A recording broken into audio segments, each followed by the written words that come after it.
अस्सलाम वालेकुम, मैं हूं नजफ़ और आज मैं बात करूंगा इन्वर्टर्स पर।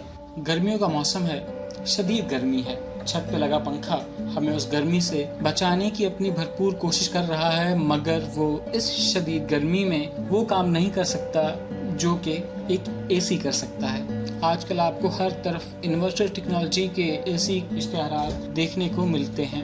इन्वर्टर एसी बनाने वालों का कहना होता है कि ये एसी बिजली कम खर्च करते हैं, पैसे बचाते हैं और कम वक्त में ज़्यादा आराम फराहम करते हैं। तो आखिर ये इन्वर्टर पर मुश्तमिल एयर कंडीशनिंग क्या है और ये पुरानी टेक्नोलॉजी से कितनी मुख्तलिफ है, आइए इसका जायज़ा लेते हैं।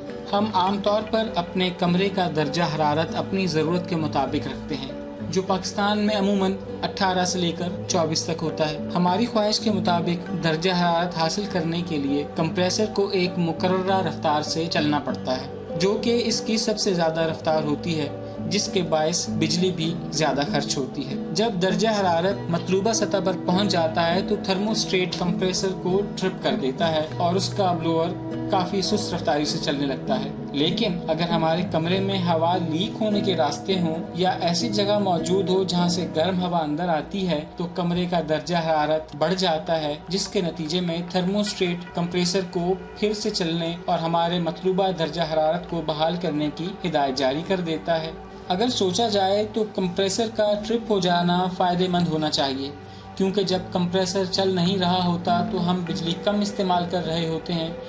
मगर ये अजीब सितम ज़रीफ़ी है कि कंप्रेसर की बार बार ट्रिपिंग और दोबारा स्टार्ट होने की वजह से ज़्यादा बिजली खर्च होती है, क्योंकि जब ये अपने नॉर्मल मूड पर चल रहे होते हैं तो उसके मुकाबले में स्टार्ट होने के लिए ये ज़्यादा बिजली इस्तेमाल करते हैं।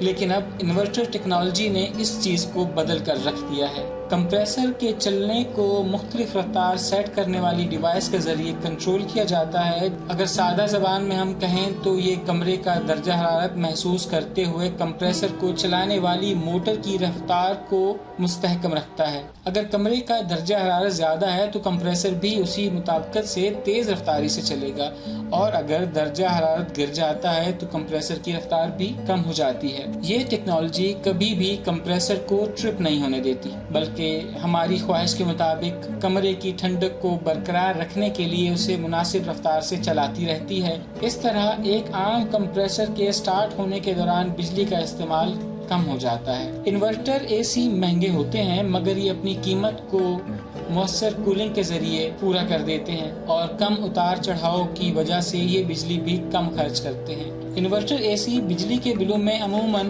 30% तक कमी ले आते हैं, लेकिन एक आला मयार का इन्वर्टर एसी इस शरह को 50% तक भी ले जा सकता है। अगर एक इन्वर्टर एसी 1 लाख रुपए तक के दरमियान आता है तो उसी रेटिंग के और कूलिंग के लिए एक नॉन इन्वर्टर एसी जो है वो हमें 60-65 हज़ार रुपए में मिल जाता है। तो इन्वर्टर एसी का जो खर्च है वो तकरीबन 3 सालों में ही हमें वापस मौसूल हो जाता है। अगर आप कहें कि इन्वर्टर एसी पुराने मॉडल के मुकाबले में महंगे होते हैं तो आप ठीक कहते हैं, मगर हकीकत ये है कि अगर आप इन्वर्टर एसी के लिए अपने पैसे खर्च कर सकते हैं तो बदले में तवील मुद्दत तक ये आपके पैसे भी बचाता रहेगा। अगर आप एसी खरीदना चाहते हैं तो हमारा मशवरा आपको यही है कि आप इन्वर्टर एसी लें, ये आपके लिए फ़ायदेमंद रहेगा। मुझे उम्मीद है कि आपको मेरी आज की वीडियो पसंद आई होगी। इस तरह की मज़ीद वीडियो देखने के लिए मेरे चैनल को सब्सक्राइब ज़रूर करें, और अगर आप नोटिफिकेशन बेल पर क्लिक करते हैं तो मेरी आने वाली वीडियो आप तक बर वक्त पहुँचती रहेगी। वीडियो देखने का बहुत शुक्रिया।